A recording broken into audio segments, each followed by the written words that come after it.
tunafaa tufanye. Mungu wetu ameweka mambo bayana katika maandiko matakatifu ya kwamba watu wake wote inafaa wajue mambo haya ambayo ningependa nikueleza wakati huu wa asubuhi hii ama siku hii ya leo ya tarehe 22 mwezi huu wa 12 mwaka huu wa 2025. Matarajio ya Mungu kwetu, la kwanza, Mungu angependa ujue ya kwamba yeye ndiyo njia na yeye ndiye mahali tunaenda, kwa sababu yeye ndiye anafahamu jambo lolote ambalo unahitaji. Yeye anaijua na anafahamu chenye wewe unahitaji, anajua chenye na mimi nahitaji. So katika sehemu ya Zaburi 65 kuanzia 4 mpaka 5 inasema hivi: teach me your paths, yani nifundishe njia zako. Ni Mungu ndiye anayejua ni njia gani ambazo inafaa tufuate. Anaporuhusu watumishi wake waandike katika kitabu cha Zaburi 65 fungu la 4 mpaka 5, inaongea kwamba ewe Mungu wetu utufundishe njia zako.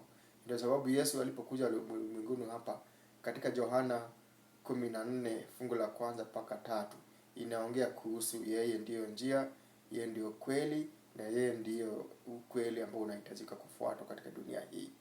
Hakika hiyo ni sheria number 1 ambao Mungu angependa wanadamu waijue ya kwamba yeye ndiyo njia na yeye ndiye mwalimu wa kufundisha sisi jinsi ya kuendelea katika njia hiyo. Sehemu ya pili ambao Mungu angependa tujue, kwa maana yeye ndiyo njia, kwa sababu hiyo pia yeye ndiyo mwalimu wetu. Katika Zaburi hiyo 65 fungu la 8 mpaka 9 inasema kwamba God teach me your way, ya kwamba Mungu sasa ndiye akufundishe, kwa sababu yeye ndiyo hiyo njia.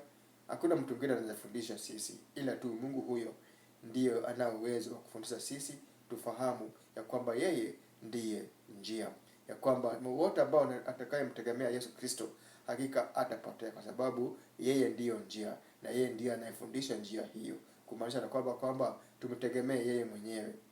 Wakati moja niligundua kumbe mahali unaweza enda hata kama hujui, lakini kama ukionyeshwa na mtu enda hivi utafikia umefika. Kwa mfano nilipokuwa nakuja Nairobi mara ya kwanza, sikuletwa.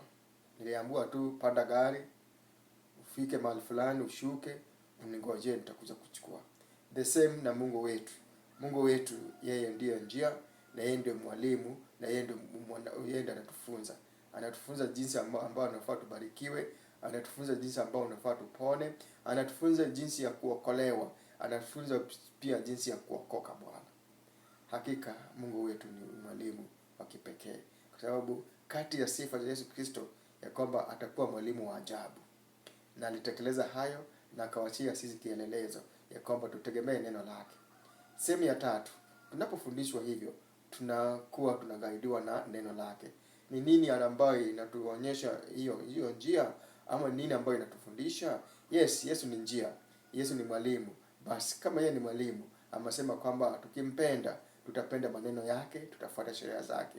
Ndio sababu katika Zaburi 119 sehemu ya 105 inasema kwamba hakika neno lako ndiyo taa, neno la Bwana ndiyo taa inayomulika njia ambayo nafaa tuifuate, kwa sababu yeye ndiyo njia. Ametupatia neno lake hili, maandiko matakatifu, Biblia, ili tunapoisoma hakika tunaelewa ya kwamba yeye ndiye njia. Sehemu ingine pia anatuelekeza ya kwamba katika njia hii tuna shida mbalimbali, tuna matatizo mbalimbali, tuna vurugu katika ulimwengu huu ya lakini anasema kwamba katika sio Zaburi mpendwa, lakini katika Methali 3:5 mpaka 6 anasema kwamba hakika yeye ndiye atakayeonyesha sisi hiyo njia. Yeye ndiye ananyorosha njia hiyo, kwa sababu anaambia Isaya kwamba hakika nitasawazisha mahali pamefanya mabonde yawe tayari katika kupita njia hiyo. Mungu wetu, kwa sababu yeye ndio njia, akikushika mkono hakika utafika mahali unafaa ufike. Utafika mpendwa, na utafika vizuri sana bila kutatatizwa ama bila kuhangaishwa na maisha haya ya dunia. Hakika pia Mungu wetu angependa mapenzi yake yadhihirike kwetu. Hiyo ni Methali 19 fungu la 21 ambayo inasema kwamba the Lord's purpose prevails, ya kwamba the purpose of our God ina prevail wakati tunakubaliana, ama wakati ambao tunashauriana, ama wakati ambao tunakubali yeye kuwa mwalimu wetu, ama wakati ambao tunakubali atufundishe. Hakika maneno yake, tarajio lake litaonekana kwetu kama wanadamu. Sehemu nyingine pia Mungu angependa tuyajue ni katika Yeremia 29:10-14. Anasema hivi, for I know the plan I have for you. Hakika Mungu wetu anasema kwamba anajua mipango anayo juu yako. Anajua. Unahitajika tu kuamini, unahitajika tu kumngojea, unahitajika tu kumuomba na kumwabudu ewe Mungu ambaye anasababisha ili mipango zake kwetu zitekelezwe katika wakati ambao amepanga yeye mwenyewe. Pia anasema kwamba katika hayo, anasema kwamba turuhusu mapenzi ya Bwana yatimizwe hapo ulimwenguni jinsi yanavyotimizwa pale juu mbinguni. Ndio sababu anasema kwamba let your will be done on earth as it is in heaven. Hiyo ni Matthew chapter 6 verse 9 up to 10. Inaongea kuhusu ile sala la Bwana. Ukipata nafasi mpendwa, ningependa uende uisome, ujue jinsi Mungu anataka mapenzi yake yatendeke hapa duniani, jinsi yanavyotendeka huko juu mbinguni. Sehemu nyingine pia Mungu anasema kwamba katika hayo yote angependa kwanza awe mtangulizi wa kila jambo. Ndio sababu katika hiyo Mathayo 6 sehemu ya 33 inasema kwamba seek first his kingdom, ya kwamba tutafute kwanza ufalme wake na haya mengine yote tutayapata. Kwanza Mungu anatamani tutafute that kingdom. Ndio sababu katika pale sala anasema kwamba let your will be done on earth as it is in heaven. In heaven there's kingdom, and that kingdom ndio inahitajika kwanza itufikie kwanza, ama tukubaliane na Mungu ya kwamba kwanza mapenzi ya mbinguni yatekelezwe katika dunia hii, ndio yale ya dunia hii yafuate ya mbinguni. Sehemu nyingine ambao pia anasema ni nani hawa ambao wanafaa wafanye jambo hili. Hakika anasema kwamba ni mtu wote ambaye amekubali ya kwamba mapenzi ya Mungu wetu yatendeke. Ukikubali, hakika unaitwa mwana wa Mungu, na hakika utakuwa kati ya watu ambao wanategemewa na watu wengine uwaelekeze katika mapenzi haya. Jambo lingine Mungu angependa ujue kwamba wewe ukisikiza sauti yake atakuita mtoto wake, na yeye atakubali umuite Mungu wake. Ama njia nyingine, ukikubali njia za Bwana, yeye pia atakubali awe baba yako na wewe uwe mwanawe. Kwa hiyo naomba kwamba na kushauri mpendwa, kubali juu siku hii ya leo, ukubali ufuate mapenzi ya Bwana ili uitwe mtoto, ili uitwe mwana wa Mungu. Hakika Mungu wetu angependa sisi wote tuitwe wana wa Mungu. Na hii inafanyika kwa njia gani? Hii inafanyika katika njia ya mtakatifu, ya Roho Mtakatifu. Tunapoongozwa na Roho Mtakatifu ambao Yesu alisema kwamba hata tuache mayatima, lakini atatuachia mwalimu, atatuachia kiongozi ambaye anaitwa Roho Mtakatifu. Basi huyo Roho Mtakatifu anatufanya tunakubalika na Mungu kuwa wana. Na hii ni Romans chapter 8 verse 14. Inasema kwamba God's children are led by his Holy Spirit. Ukikubali kuwa mwana wa Mungu, kubali kuongozwa na Roho Mtakatifu. Ili uwe mwana wa Mungu lazima, na hii ningependa nikueleze, lazima ukubaliane na Mungu, Roho wako aingie ndani yako na wewe uwe ndani ya Kristo ili uitwe mwana wa Mungu. Hakika Mungu wetu anakutaja ili uwe mtoto wake kupitia nguvu ambao tumepewa, ambao is the power of the Holy Spirit, ambao inabadilisha sisi kuitwa wana wa Mungu. Kwa sababu Yesu alisema kwamba wale ambao walikubali neno lake na wale ambao walikubali Yesu Kristo, aliwafanya kuwa wana wa Mungu. Jambo lingine ambao Mungu angependa tuyatekeleze ni kwamba Mungu wetu angependa to test and approve ya kwamba tusibadilishwe na ulimwengu huu, lakini tubadilishwe na matendo mema ambayo tutakuwa tunayafanya, ili Mungu wetu tusiige mitindo ya dunia hii. Dunia hii imejaa uchafu, dunia hii imejaa mavurugo, dunia hii imejaa uchafu wote ambao unaozaona: mauaji, usherati, uwizi na mambo kama hayo machafu mengi, uchawi, uchochole, mambo yote ambayo yanasababisha ili tukosee Mungu wetu na hata tukosee wanadamu wenzetu. So tunaomba kwamba hakika tubadilishwe na neno hili ambalo nakuletea wakati huu wa leo.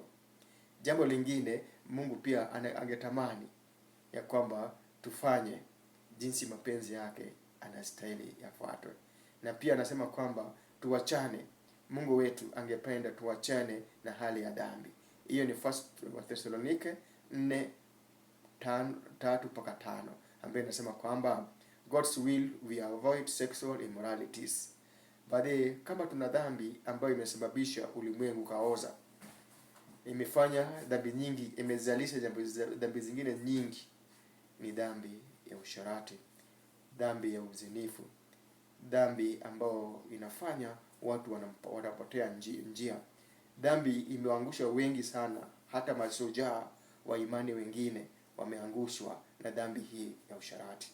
Kwa hivyo naomba kwamba katika hali hii, naomba kwamba tujichunge sana, tusifanye mambo ambayo ni ya uzinifu, mambo ambayo ya uchafu, mambo ambayo hayastahili hata kutajwa na mdomo zetu. Hakika Mungu wetu na kwamba to avoid mambo ambayo yatusababisha ili hasira ya Bwana izuke juu yetu. Mambo haya Mungu angependa tuyajue ni mambo gani ambayo tukiyafanya hasira ya Bwana inazuka siku yetu. Na tusipofanya dhambi fulani, dhambi yote, tunapo avoid kila tendo mbaya, hakika hiyo ndiyo agizo la Mungu wetu. Jambo lingine ambalo ningependa nitekeleze la mwisho, ni ya kwamba Mungu angependa watu wake wawe katika Kristo, na wanapokuwa katika Kristo, Kristo anasema kwamba hao watu wote Mungu wetu angependa waokolewe. Katika kitabu cha 1 Timothy, na hii nimependa nisome 1 Timothy chapter 2, 1 Timothy chapter 2, 1 Timothy chapter 2 verse 1 Timothy chapter 2 3-4 inasema hivi, 3-4. Hii ni nzuri nalo la kubalika mbele za Mungu mkombozi wetu, ambaye anataka watu wote waokolewe na kupata kujua yaliyo kweli. Ya kwamba Mungu wetu angependa watu wote waokolewe. Mungu wetu si mchoyo. Mungu wetu angependa hata wewe ambao unaona uokovu iwezekani. Hiyo ndio sababu alikufia wewe msalabani, ili ukikubali yeye akuongoze, ukikubali yeye akuguide, ukikubali yeye ufuate njia hiyo, ukikubali yeye utegemee, kwa sababu yeye ndio mambo yote, ukikubali kumweka wa kwanza katika maishani mwako, ukikubali ya kwamba wewe ni mtoto wake, ukikubali kuongozwa na Roho Mtakatifu, ukikubali kujua yapi ambayo yanafaa yatekeleze, ukikubali kuelewa ya kwamba yeye ndiye mshauri wako, ukikubali kufuata mashauri ambayo tunakuelekeza, ukikubali kuachana na maovu, ukikubali kuwa katika Kristo, hakika nyinyi wote sasa mnaitwa wana wa Mungu, na Mungu angependa muokolewe nyinyi wote. Kwa hivyo hii mambo wokovu si mambo ya dini tu, lakini ni mambo ya wokovu kwa wanadamu. Mtu wote ambaye anaitwa mwanadamu anafaa okolewe. Anaitwa katika jina la Yesu Kristo apokee uponyaji, apokee wokovu